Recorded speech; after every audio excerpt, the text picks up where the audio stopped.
باللہ من الشیطان اللعین الرجیم بسم اللہ الرحمن الرحیم۔ حضرت جعفر صادق علیہ السلام سے ایک روایت مبارکہ انہوں نے اپنے جد امجد حضرت امام زین العابدین علیہ السلام سے روایت کی ہے۔ امام زین العابدین علیہ السلام ارشاد فرماتے تھے کہ دعا سلیمان و ابا ذر رحمۃ اللہ علیہما الی منزلہ، حضرت سلیمان نے حضرت ابو ذر کی دعوت کی۔ فقدم الیہ رغیفین، انہوں نے حضرت ابو ذر کے سامنے 2 روٹیاں رکھی۔ حضرت ابو ذر فقلبہما، ان روٹیوں کو الٹانے پلٹانے لگے، کبھی آگے سے دیکھتے کبھی پیچھے سے دیکھتے۔ فقال سلیمان یا ابا ذر، جناب سلیمان کہتے ہیں اے ابو ذر، لأی شیء تقلب ہذین الرغیفین، ان روٹیوں کو ادھر ادھر کیوں کرتے ہو؟ قال، جناب ابو ذر فرماتے ہیں خفت اللہ یکون نزیجین، میں دیکھ رہا ہوں کہ ان میں سے کوئی خشک تو نہیں ہے۔ فغاضب سلیمان اس چیز پر غضبناک ہوئے۔ جناب سلیمان فرماتے ہیں ما اجراک حیث تقلب ہذین الرغیفین، تیری جرت کیا ہوئی کہ تو اللہ کے اس اناج سے بنی ہوئی 2 روٹیوں کو اس طرح پھیر رہا ہے۔ فواللہ لقد عمل فی ھذا الخبز الماء الذی تحت العرش، آپ جانتے نہیں ہیں اس روٹی کے تیار کرنے میں اس پانی نے کردار ادا کیا ہے کہ جو اللہ کے عرش کے نیچے پانی ہے۔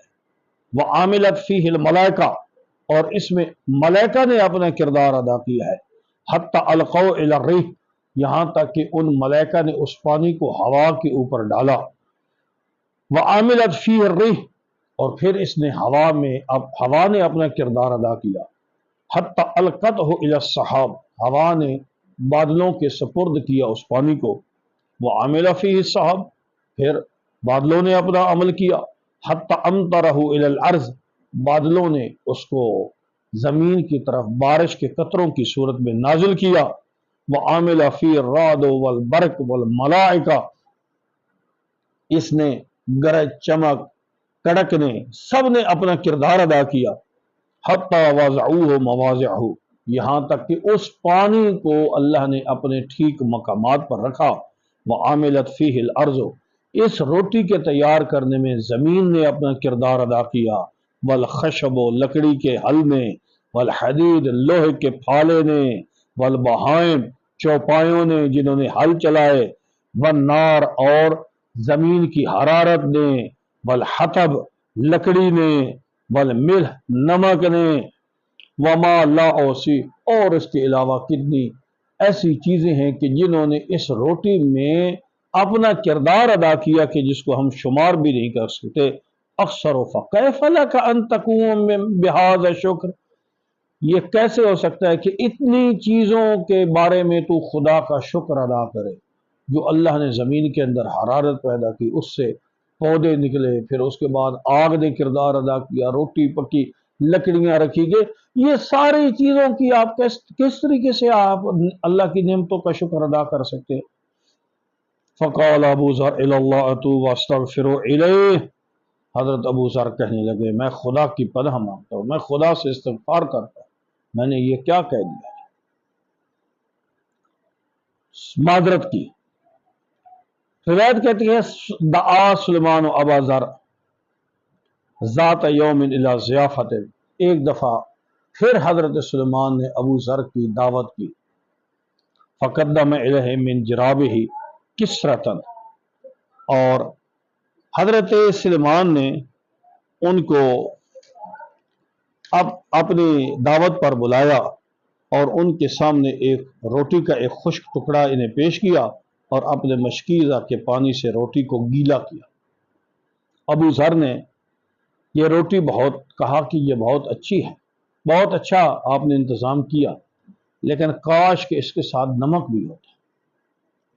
جناب سلیمان اٹھے، اپنا مشکیزہ یا اپنا لوٹا لے کر وہ دکاندار کے پاس رہن رکھا اور وہاں سے نمک لے کر آئے اور حضرت ابو ذر کے سامنے نمک رکھا۔ حضرت ابو ذر نے نمک کو روٹی پر چھڑکا اور کھا کر اللہ کی حمد و ثناء کی اور کہا کہ اے اللہ تو نے ہمیں قناعت جیسی نعمت عطا فرمائی۔ اس وقت حضرت سلیمان غضبناک ہوئے، فرماتے ہیں کہ یہ اب کی قناعت کیسی؟ میرا لوٹا وہ گروی پڑا ہوا ہے دکاندار کے پاس تیرے نمک کے لیے، مزہ تو یہ تھا کہ نمک کے بغیر روٹی کھا کر جو کچھ تیرے سامنے حاضر تھا اسی پر اللہ کا شکر ادا کرتا، میرا لوٹا گروی نہ رکھواتا۔ اس لیے مومنین کرام، خدا کی نعمتوں کا ہم کبھی بھی شکر ادا نہیں کر سکتے، اس لیے کوشش کیا کریں کہ جو کچھ اللہ کا رزق سامنے آ جائے اسی کو کھا کر اللہ کا شکر ادا کرنا چاہیے، اللہ کے رزق میں کوئی نقص نکالنے کی کوشش نہیں کرنی چاہیے۔